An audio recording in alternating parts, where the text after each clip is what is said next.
Hi, Joy. Hi, Ben. We've both decided to come out in red today. Very, very adequately color coordinated. This is my flare shirt. I mean, this is just my red tracksuit that just looks good. It does just look good. So we've known each other for a few years. Mhm. We met through the Flare Mentee program Yeah. in 2000 16. really. I think, yeah. So I was very lucky to be paired with you, and we've got to know each other. We've stayed in touch, which has been Yeah. really lovely. But I did realize when I was thinking about today that there are things I've never asked you about you and why you became a filmmaker and a writer and a producer. So I thought in the context of this talk, it would be quite a good way to start, just understanding the formative years of Joy. And just some kind of basic questions so everyone can get to know you a bit. I mean, what were your first experiences, remembering impactful moments of film or TV? Oh, impact moments. I mean, so for film, it was definitely the because when they used to have the Orange Wednesdays, and they used to do so. Definitely during that period, I would do a lot of Orange Wednesdays at cinema for like hours, and that was when I was like, okay, I definitely want to make film. Um, and then I spent a lot of time when I finally realized I was gay. I was like, okay, what cinemas out there? And I spent a lot of time trying to find gay films, I guess. And so a lot of that was like Go Fish and Boys Don't Cry. And there was a film I remember watching called Everything Relative. And then I was like, oh, where are the black lesbians? And then I couldn't find any. And that's sort of like what led me to who I am today in terms of the work that I do. But I think that was definitely I was like 2019 when I was doing all that stuff. And I think at that point I was like, okay, I want to make films in which I can see myself. And where were you finding stuff like Go Fish? Because this wasn't on release cinema. You No, were going back and finding it on TV, finding it on. no, I was buying the DVDs. I would go on like, was it Amazon? Hmm? Yeah, I would basically, I bought so many DVDs to just like look at lesbians. And during that time, I mean, it was DVDs and also buying books. And I remember there was a book that I bought called Does Your Mama Know? It was an American book that was like about Black American lesbians. And it was the first time I was like, oh my God, there are other Black lesbians who are going through what I'm going, but why are they only in America? But that was the only book I kind of read that was like, oh my God, I can see myself. But that was going to be my question. Did you find that you were finding representation in American cinema more than in British cinema, or did you find some? I didn't really find any representation of myself in British cinema. It was really all in American cinema. Um, and within that was also that thing of, because I was Nigerian as well, there was this other level of I couldn't find Nigerian lesbians. Um, and sort of like the way life took it was I met these group of like gay Nigerian boys, and I was like, oh my God, there are other Nigerians who are also gay. And then I met maybe like one Nigerian lesbian within that. But I was very much like, I was struggling to find representation of what it meant to be Black and queer out of the UK at that point in time when I was sort of like coming up. And when did that go from being a kind of identity search to the kind of igniting of thoughts about a career? I think it was probably during the Flair year when we met, because there was a lot of what kind of producer do I want to be? Like what was it for me that was the most interesting thing in terms of like the kind of films I wanted to make, or the kind of um people I wanted to work with. And I remember it was a Feminoics course at Mia Bays, which is all about like sustainable producing. And she was asking us like, what is your identity in terms of your production company? And for me, I was really thinking about who I am and how did I get here. And it just came down to I wanted to make work that was Black, or it was queer, it was female led, because when I was thinking back to when I was 19 and trying to find all these things, those were the things I wanted to see. I wanted to see myself on screen. And I felt like if there were other young Black queer girls, boys, everyone in between, also for them to see themselves on screen, and especially out of the UK, because we didn't have a lot of that, and we still don't to an extent. So that was sort of my thing, and I still, very much believe that we can do art house, queer, Black, female-led cinema, but also very commercial-led queer cinema as well, because it was something that was very much happening in the 90s and the early 2000s. So I'm like, why isn't it happening now in the same context as we have it here? Because in the States, it definitely happened. We just don't have it here yet. When you say it was happening in the States in the 90s and the 2000s, what are you talking about? What are the films that to you started to feel more mainstreamed? I mean, I'm talking about films like, films like Go Fish, and because it really came down to people just wanting to see themselves, and people just wanted to know that that they were visible. And I think not just even Go Fish, again, like, Boys Don't Cry, or there were all these other random lesbian films that came out, like Clear of the Moon, and there was one called oh my goodness, I've forgotten the name, Purple something. Anyway, it came out. That's the most important thing. But I think over time we always see, like, every few years there'll be like one gay film that will do so well, or one lesbian film that will do so well.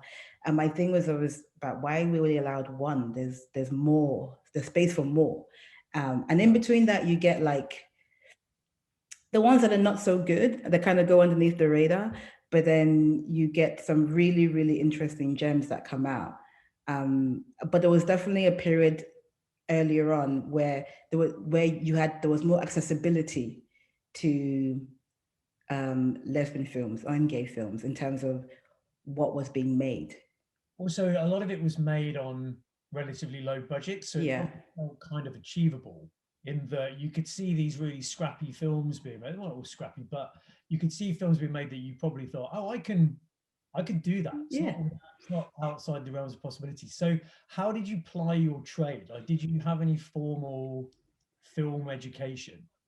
I mean, it was a little bit of, because I learned through experience. That's, for me, that's that's the only way I've learned that I can really, really understand things. I mean, I did film studies in Queen Mary University. At the time, I thought it was more film production, hence why I did a course. And then when I was doing that, I was like, oh, this is more about critical thinking, which is fine. I mean, I enjoyed it. You didn't read the prospectus before you went. You were like, oh. No, I didn't. It just said film, Ben, and I went. And also they accepted me, so I went. But there was one film production module, which was great. And then after that, I was like, okay, I want to get more into the creative of it. So I went to do a master's in creative writing in City University. But during that time, I was always kind of like, I really want to also get into production and producing. And so I just started to just do it on my own. Like, yeah, but Joi, you say that, but how did you know what a producer did? I didn't. I bought a bunch of books from Amazon again, and there was some practical kind of, this is how you produce this. These are the things you should think about.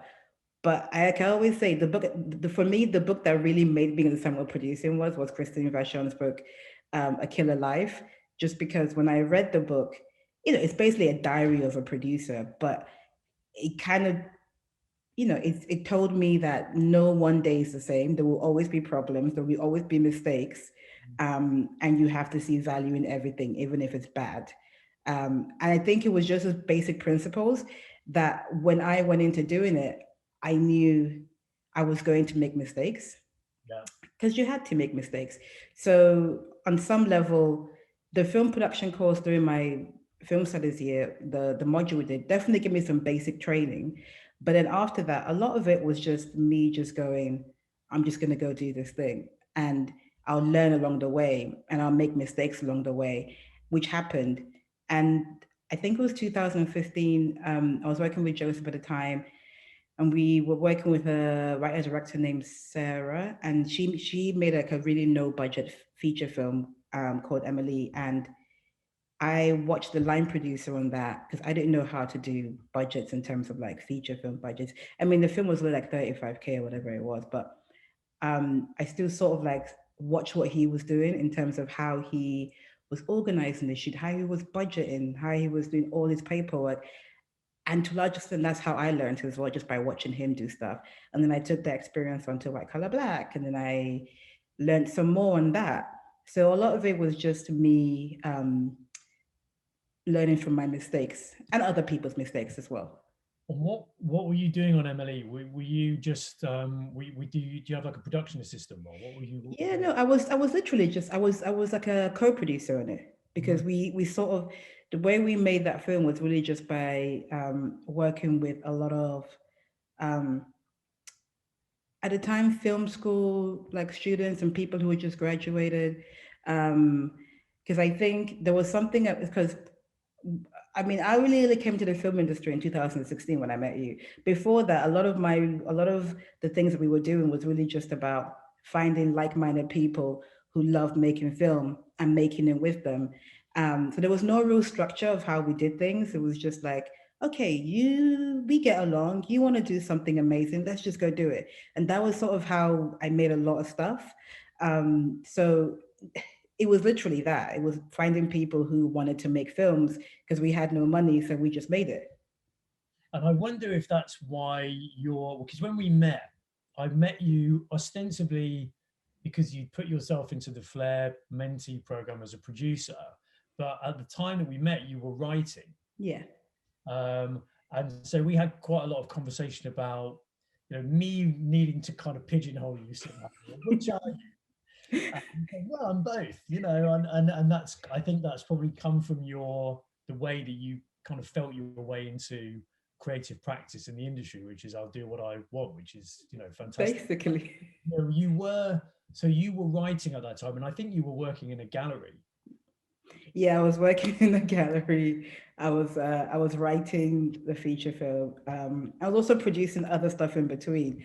Um, and I remember with the gallery stuff. I remember talking to this life coach, and he said to me, "Joy, how are you going to make films? You're working 40 hours a week. That's why you're not making anything." And he was like, "You have to let go to let in." And I was like, "Who's paying my bills if I do that?"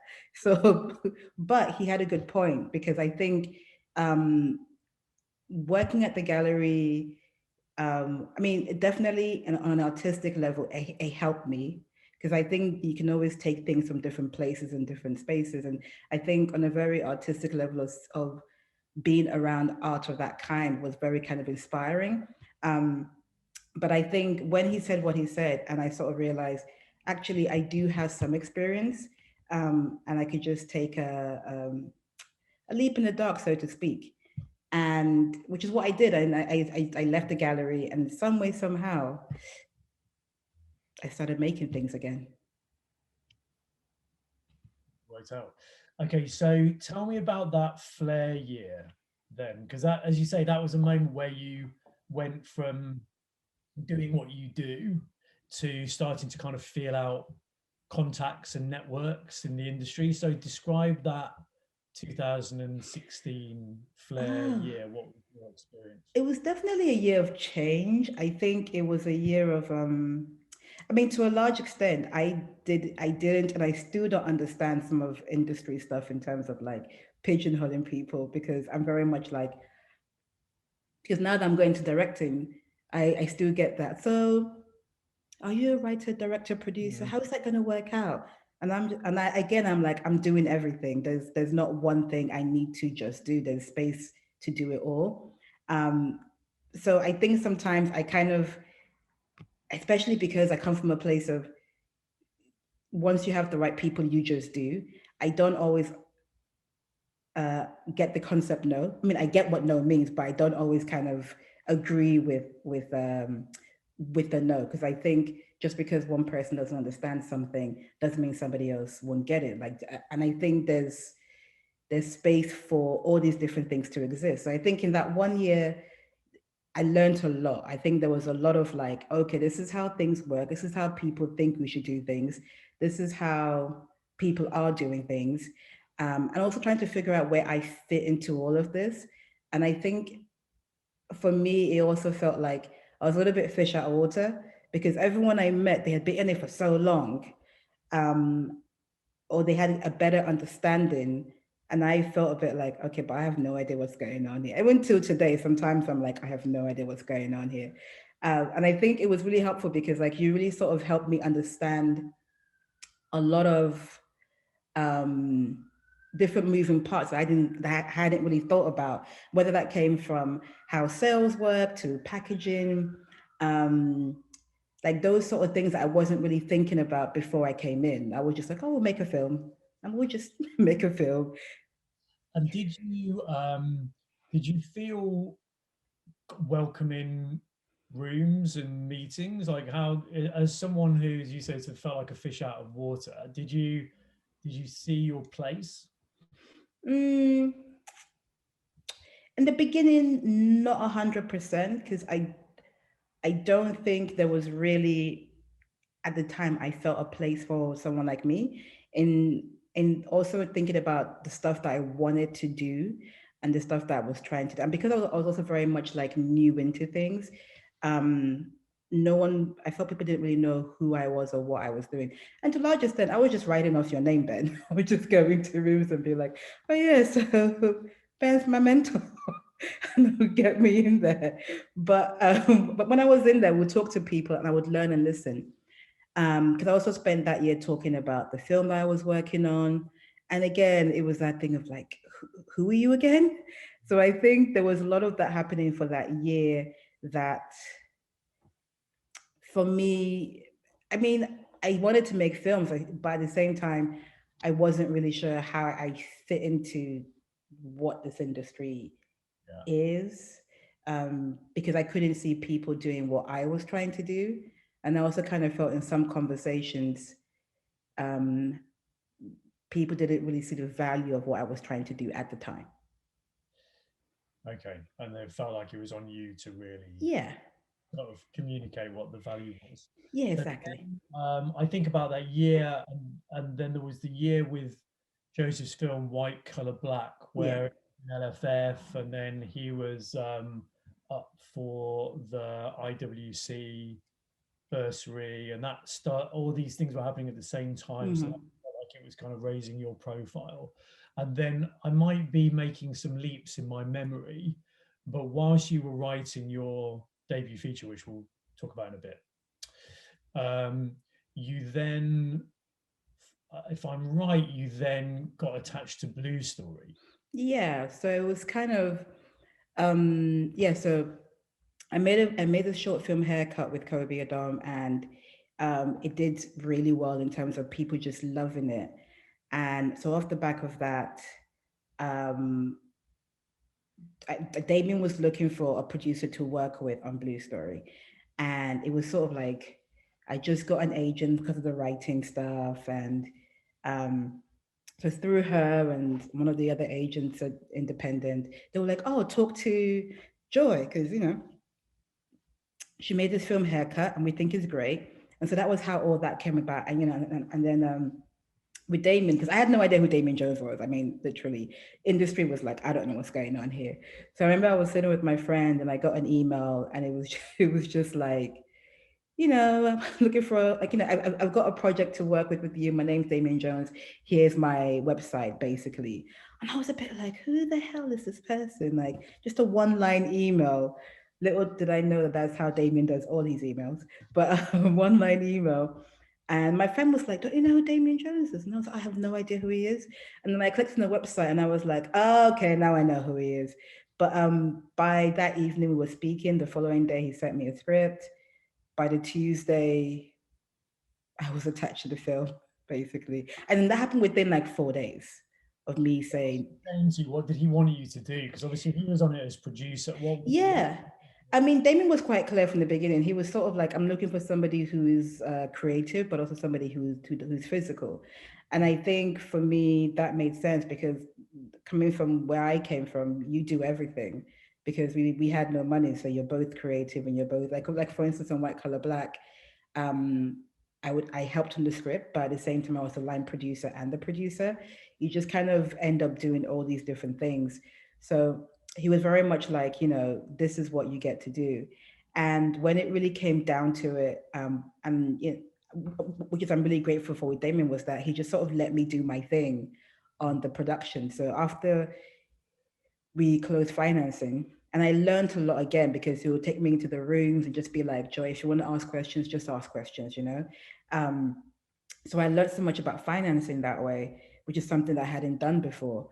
And then on the production side, he just sort of gave me free reign to bring in whoever, within reason, of course, and then also be able to just run that production. And that must have been quite a learning curve Oh, because well, yeah. it was a bigger budget production, new filmmaker working in a quite scale for the first time.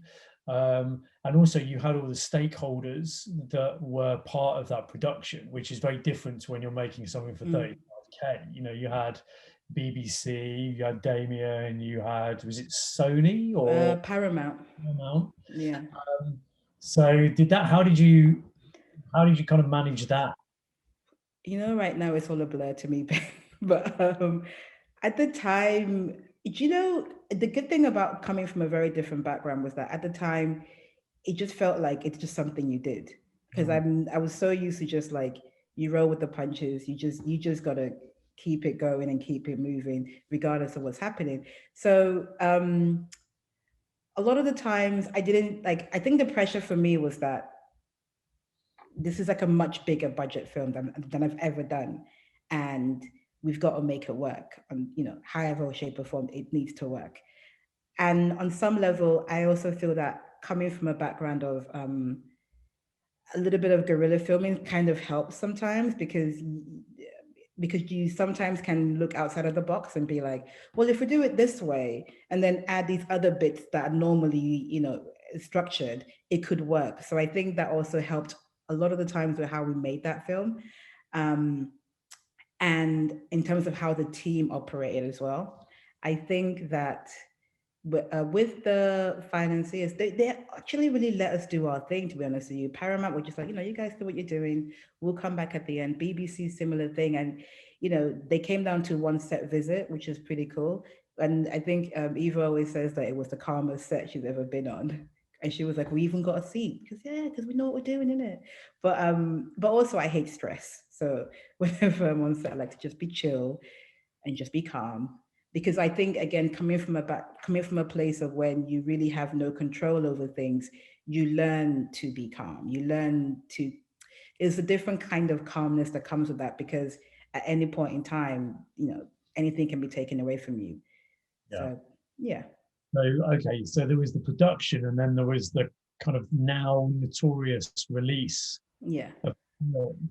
And I wonder whether that was also, I remember talking to you after the weekend of that opening where there was, cinemas panicking and pulling the film and it yeah. became a real press story. Did you find yourself in the middle of all that? I just wonder whether that was the first time as a producer you'd seen the life after the production where it's still very, very much you carrying the can. 100%. I think it was definitely my first time kind of going, oh, okay, this is what else happens when you've made the film, and it's one of those things where you also kind of go, and this is also what happens when seemingly bad things happen that end up kind of being good things because they always say, oh, all bad press isn't bad press; it's still good press on some level, and it was definitely an interesting time of watching a film do something that you didn't really expect it to do. Because also is that thing of it's opening weekend, you're sort of there waiting for something, like you're waiting for all the numbers to come out. And then you kind of get a phone call going, just FYI, something happened in Birmingham. Just, we're all over it, but just FYI. Because I got the phone call about something happening. but then not really realizing the scale of it until the Monday when it got pulled. But it was definitely a lesson in staying calm, a lesson in just like sometimes letting things play out and not jumping jumping in.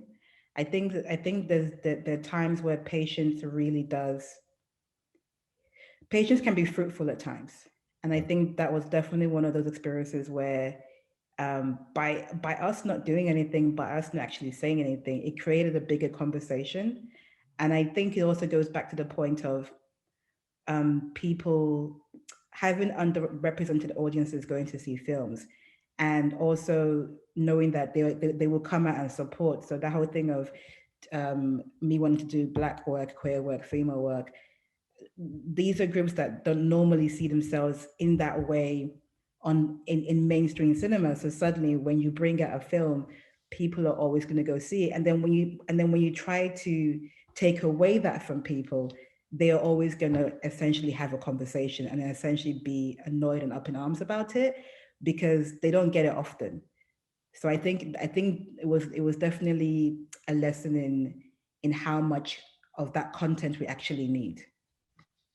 And when you look back on that now, do you, because it was quite wild, the press that generated, and I think you're right, it was, I mean, look, I think the research thing is bad press, but I think it was good for the profile and it started a conversation that was really important. But I mean, do you look back on it and think that the cinema reaction was problematic, or do you understand why it happened? I mean, I'm just wondering how do you reflect on it now? I think I understand why it happened, but I also think I think it raised more questions as to how cinemas treat younger audiences, and I think it also raised questions as to how films that Black content is viewed to an extent, and who those audiences are. And there was, I think, for me looking back, it was definitely, I think, a premature move because the film was very anti-violence, a very anti-violence sort of film. So the idea that a film that is anti-violence can create violence, it's one of those arguments you always get about like, oh, like violent music creates violence, or like certain kinds of music creates violence. And the reality is like when that rhetoric is used is usually when it's surrounded by Blackness. And I think there was a bigger conversation around that to have, and it's something that at times I think is very unconscious. So I think what this did was really just shine a light on what that conversation really was and really is, and also a conversation around how you treat younger audiences when they go to the cinemas. Because the fact of the matter is that if you're 13 and you really want to see a 15 film, you're always going to sneak in regardless. That's like, and I think to an extent adults do the same thing, but we can get away with it because we're adults. So, I remember speaking to a few friends and they were like, yeah, but I do it all the time. I'll pay for like, I'll pay for like a smaller film because they need my money, but I'm going to go see the blockbuster anyway when I walk into the cinema. But like, it's just that thing that people do for different reasons, fair enough. So I think there are all these other conversations about how what audiences want and how we treat audiences, basically, that came out of it. So, I mean, in any event, all of a sudden you're now a producer of a really successful British independent film that did, I can't remember, what was the box office on Blue Story in the end? 4.5 million pounds. Yeah, that's what I thought. So, that was that's a hit. I mean, that's putting it into the sort of top 10 British independent films of the year kind of level. So you are now, I think, perceived as someone who can really produce through production and produce through a release and manage all those stakeholders. So I thought that was a sort of great moment for you. And then you got a breakthrough producer nomination at the BIFAs. Yeah. Well, and so your profile was really rising. I wondered whether that experience or what was happening at that point around sort of your decisions about the projects you wanted to work on, and whether that's clarifying, because as you say, you're interested in Black, queer, female voices. Now I presume that by that you mean Black and or queer and Yeah. or female voices. Yeah. But yeah, did that experience make you think, right, I want to make, there's an opportunity here, more commercial work, fire in your belly around young audiences? What clarified for you? I think for me it was definitely a clarification of like me going, this is definitely the work I want to do. And looking at the slate now, I think I'm trying to find a sort of like a parity in my queer work versus everything else, because I think to an extent that is still something that I don't have enough of on my slate. There's stuff there, but I feel like to an extent there's stuff that I almost have to like write myself or at least create. So for me, after Blue Story, I was like, okay, I definitely want to ramp up the Black projects in a way that they expand Blackness. And it's something that me and Paida, who works for me, always say about, we are interested in Black culture in its entirety. So if it's a comedy, a thriller, whatever it is, like we want to expand that conversation outside of what you normally see on mainstream cinema when it comes to Blackness. A similar thing with queer films that we currently have. For us, it's like, I want to do a queer thriller. I want to do, we are doing a queer comedy. And I think when people come to me now, it's interesting because you can kind of weed out people, because the people who come through who just have this whole like, oh, this person could be Black if we want them to. And I'm like, okay, you don't understand. Like, you aren't understanding what I'm trying to do, because if you're just making a character for the sake of it, then you aren't really being true to the work for me. Because for me, it's also about like, what is your voice? What are you trying to say? But at the same time, you have somebody who comes through and who gives you a beautiful queer story that is full of laughter and full of love, and which is something that I want to do more of, and be that with Blackness, with women.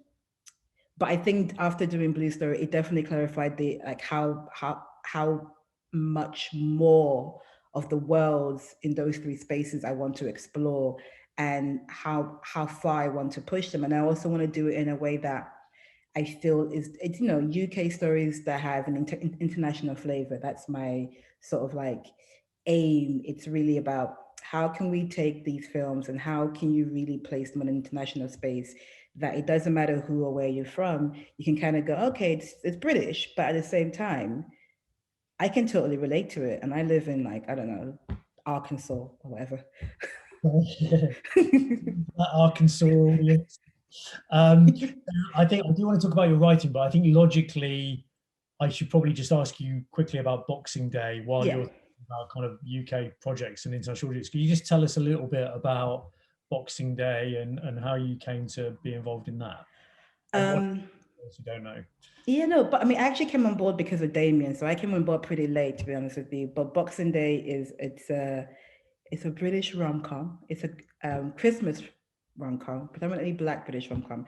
But it's about a guy who comes to London with his fiance to kind of promote his book, but he's left the UK in a mess. Like, he left 2 years ago, and he suddenly has to sort of repair all these relationships, including one with his ex-girlfriend. So M.L.E, he is starring in it. He co-wrote it, and is directing it. And it's got like Asia Naomi King, Leanne Pinnock from Little Mix, Robbie G, and it's also got Marianne Jean-Baptiste, who I love, by the way. But it's a great, great, great cast, and it was so fun shooting that and just seeing all these beautiful Black faces. It was a great film, yeah. And so I guess the challenge for you is going to, because now you're kind of in demand, you're making these bigger films, it can be quite time consuming, but you are also focused on the other story. So you've got your production company, Joi Productions, you're actively sort of searching out talent that you want to work with, and you're writing yourself. So that's, how you kind of hold all that is going to be Interesting. Um, How's your writing work survived the success of your producing work? do you know, Ben, again, I think from when I started to do stuff, I just did. So, I would work when I had this a day job back in the day, but I would wake up at like 5 a.m. to get to work for 6 a.m., work till 2:30. After 2:30, go off and produce for the rest of the day. So I think I'm so used to doing 20 different things at once anyway, that for me it's just a matter of like, if I know I need to write something, like for instance my film, I might carve like 2 weeks and just be like, right, I'm just writing the film for those 2 weeks, and then I'll go back to producing. But I usually kind of structure it in a way whereby, so far, I'm writing when everyone else is writing. So when everyone else on my slate are like writing before they submit, that's when I'm writing as well. And then when I come out of that, then I'm back to producing. But also I've got Paida who helps me in development. So she also kind of helps stuff on the writing side to keep going for the other writers as well. So if I need to go off and like I shot a short 2 weeks ago for the BBC. So whilst I was doing that, she was just keeping things moving. And then I came back and then I went back into producer mode. But I actually enjoy going between all three because for me, I feel like my brain needs it. It just needs to feel like, because to me, it's all about being creative in different ways. And when I'm working with the directors and writers I work with, I feel like I can take bits of that to also help them as well, because I also understand things in a different way. So with the writing part, when I'm talking to to directors or writers about their work, I can approach it in a way whereby actually I'm speaking their language because I'm also a writer as well. Similarly with the directing, I'm speaking your language as well, or at least you can tell me things and I can be like, okay, yeah, I can see that, and we can have a conversation around it. And so, when, in terms of your feature, the thing that you've been holding close to your heart for a few years, do you think you can see a moment where you'll get to shoot it? Is it in the next year or so? Yeah, I mean, the plan is like, early next year, like whether it's April, whether it's May, but that's the plan that we've kind of come up with to shoot that, which works with the timeline of things on my slate in terms of what can go next and what goes after that. So I think it fits in, say, if because I'm always conscious that I don't want to take away from the other filmmakers I'm working with. Because so when I'm scheduling stuff for myself, it's always in a way that I know nobody else is going to suffer in terms of like work wise. And in terms of the filmmakers that you're working with, voices, or those voices that you're excited about, whether they're people that you're working with or people that you'd like to work with, who's on your radar? Oh, who? I mean, in terms of my slate, I think the voices I'm really excited. I mean, all of them are exciting, by the way, because I feel like I have to now pick and choose. But no, I'm excited about Kobe Adam, Annette Lofa, Matthew Jacobs Morgan, because just even in saying those three, like the work that they all do are already different in terms of like Matthew, queer, black. Kobe's work is very gentle, but it's also based in the world that he knows, but it's also like it's that kind of like boys in the hood sort of world. And Netta is somebody who's doing something different in terms of like thinking about the Windrush era. And again, like it's three different types of blackness, queerness that we're exploring in just those three people. I'm also working with Ronke Adeko Ledger. It's her debut feature as a writer. Super excited about that. And also, there's some other stuff that other people that I've sort of met along the way since last year, and the work that they're doing is it's quite interesting as well. And also, trying to go a little bit, I guess, off field a little bit in terms of the kind of work. So there's a writer called Maya Boda's thing, and she's got this really incredible psychological thriller that I would normally not go for, but there's something about it that is so fascinating and interesting, and it does something different to the queer experience as well. That I'm like, I got to do it. Do it. What is it all film? Are you doing any TV? I am doing some TV. I am currently, well, can I say, because it hasn't yet really happened? Well, Well, anyway, you can allude to it. I can allude to it. I can allude to it. I'm trying to do some stuff with David Yates's production company, Witchwood. And also we have a few original ideas that we're trying to like put together as well. Very cool. Yeah.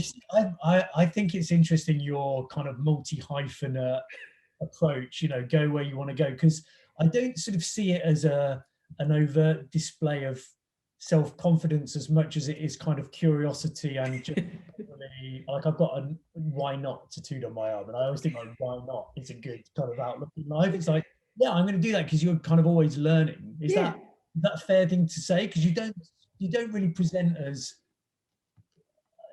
I can do everything. I think you're just like, yeah, I'm really interested in that, so I'll give it a go.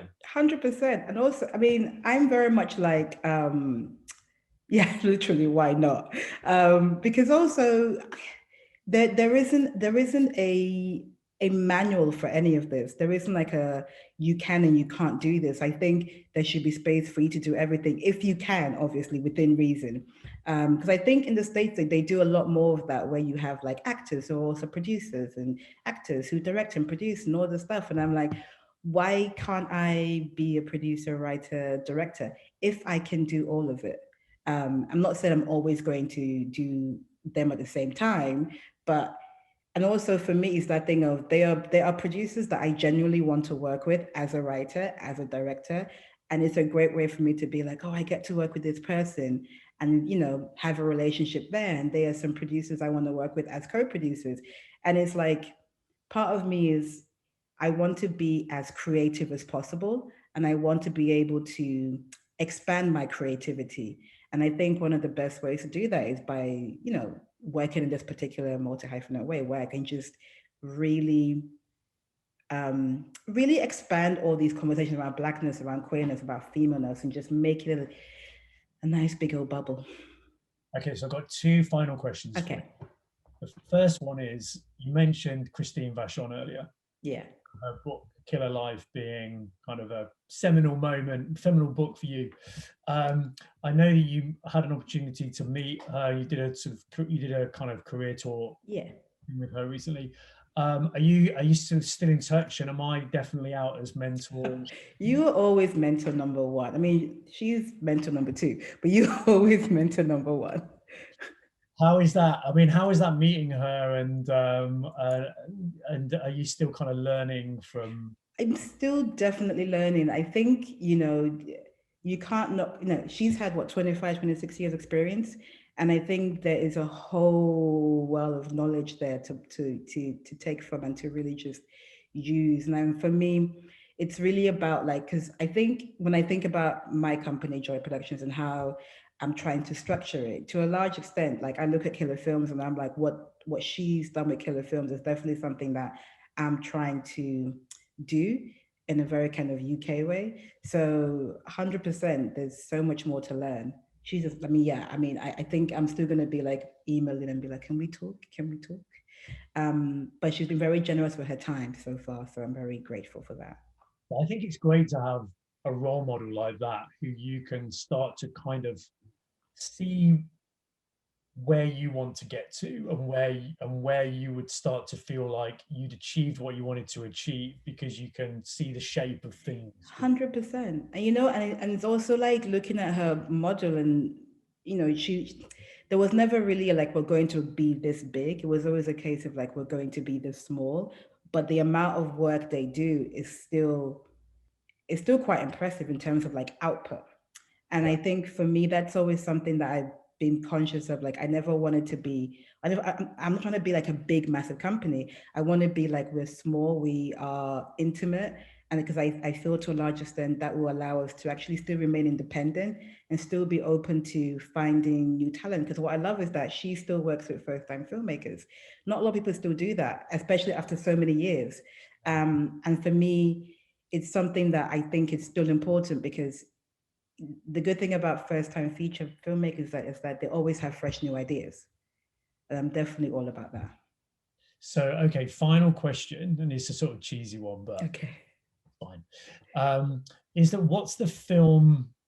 Talking about aspirations and the shape you want to fill. What's a film that exists that you would, if you made your equivalent on it, or if you'd made that film, you go, yeah, I've accomplished what I wanted to achieve.